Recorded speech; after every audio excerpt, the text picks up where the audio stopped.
வணக்கம். உங்கள் வசந்தசேகர். இன்னைக்கு இசையமைப்பாளர் திரு சங்கர் கணேஷ் அவர்கள் பற்றி தான் பேச போகிறோம்.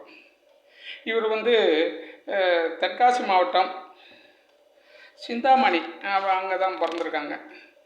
ரெட்டையர்களுங்க இவங்க. சங்கர் கணேஷ் ரெட்டையர்கள். ஒரு விஸ்வநாதன் ராமமூர்த்தி மாதிரி அதுக்கப்புறம் சங்கர் கணேஷ் தாங்க. பின்னி பெடல இருப்பாங்க பாட்டெலாம். அப்படி ஹிட்டு, சூப்பர் ஹிட்டு. இந்த பலைவன ரோஜாக்கள் அதுமாரி நிறையா படங்கள், ஏகப்பட்ட படம் சொல்லிக்கிட்டே போகலாம். அவங்க படம்லாம் எல்லா பாட்டுமே ஹிட்டு. நிறைய பேர் கேட்பாங்க, இது சங்கர் கணேச பாட்டா, இது எம்எஸ் விஸ்வநாதன் பாட்டுலாம் நினச்சிட்டு இருக்கேன் அப்படிலாம் சொல்லுவாங்க அந்த காலத்தில். அப்படி ஒரு பாட்டு பாடுவார். ஆளுன்னா ஆள், அந்த மாதிரி பாட்டு, ஏகப்பட்ட பாட்டுக்கெலாம் அவங்க பாட்டெலாம், அது அழுத்தமான ஆள், அதுமாரிலாம் பாட்டெலாம் போடுவாங்க. நடைய மாற்று, அந்த மாதிரி பாட்டு செம டப்பாங்குட்டு பாட்டு, எல்லாமே மிகப்பெரிய ஹிட்டான பாட்டுங்க. திரு கணேஷ் அவர்களை நீங்கள் பார்த்தீங்கன்னா ரொம்ப அன்பான மனிதர். அது நிறைய பேர் தான் பழகியிருப்பாங்க. நான்லாம் தூரமாக நின்று தான் பார்த்துருக்கேன் அவரோட எனக்கு பழக்கம் வழக்கம் இல்லை. என் நண்பர்கள்லாம் அவங்களோட பழக்கம். அப்படி ஒரு பாசமானவர்கள்.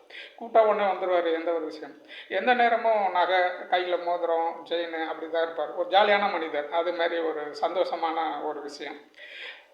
அவங்கெல்லாம் அந்த ரெட்டையர்கள் சேர்ந்து அப்படி ஒரு பின்னி பெடல் இருக்காங்க இசையமைப்பாளர். கிட்டத்தட்ட 1050 படம் இசையமைச்சிருக்காங்கங்க. அப்பா, மிகப்பெரிய மேலே சாதனை இல்லை. இது மிகப்பெரிய விஷயமாக தான் எல்லாத்துக்குமே தோணும். அவங்க பாடுங்க எல்லாமே வித்தியாசமாக இருக்கும். ரொம்ப சாதாரண மனிதனுக்கு, ஒரு சாதாரண ஒரு கூலி தொழிலாளிலாம் இருக்கா இல்லையா, அவங்கள்ட்ட ரீச் ஆகக்கூடிய பாடல்கள்ங்க அவங்களுடைய பாடல்கள். நன்றி, வணக்கம்.